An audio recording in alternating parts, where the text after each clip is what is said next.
Hello friends, video skip பண்ணாமல் பாருங்கள். நிறைய ஹெல்த்தியான ரெசிபியெல்லாம் நான் சத்துமாவு பொருள் ரெடி பண்ணியிருக்கேன். லாஸ்ட்டில் வரும். இப்போ வந்து டிஃபன் பாக்ஸ் ரெடி பண்ணுறேன். மினி தோசை, கார சட்னி, பைனாப்பிள் கேக்கு, ப்ளெயின் கேக்கு. உங்களை வந்து ஸ்கூலுக்கு அனுப்பியாச்சு. அடுத்து மத்தியான வேலைகள்லாம் பார்க்கணும். துணி துவைக்கணும், பாத்திரம் கழுவணும்.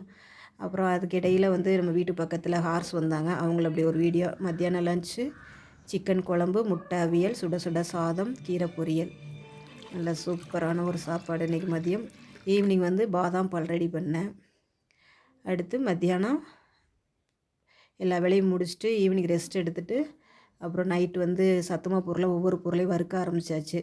ஒவ்வொரு பொருளுமே ரொம்ப கனமான பொருள்கள். அரிசி எல்லா அரிசியுமே ஒரு நல்ல மொத்தமான அரிசி.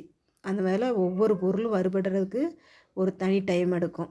சீக்கிரமாக வறுபடுறது இந்த கேழ்வரகு, கம்பு, இது தான் சீக்கிரம் படபடபடன்னு பொரியும். பார்லி அரிசி, ஏலக்காய், காட்டு யானை, குதிரைவாளி, கைக்குத்தல் அரிசின்னு இப்படி ஏகப்பட்ட அரிசி 20 பொருள் சேர்த்துருக்கேன் இதில் சத்து மாவு பொருள். நான் வந்து அடுத்து கஞ்சி மாவு ரெடி பண்ணும்போது நான் அடுத்து காட்டுறேன். மாவை மிஷினில் அரைச்சிட்டு வந்து பசங்களுக்கு கஞ்சி ரெடி பண்ணும்போது அந்த என்னென்ன அரிசின்றதை நான் சொல்கிறேன். இல்லை வீடியோவிலையும் நான் பேராக கூட போட்டுறேன். அவ்வளோதான், எல்லாத்தையும் வறுத்தாச்சு. இஞ்சியில் தோல் நீக்கிடணும். வேறு ஒரு வீடியோவில்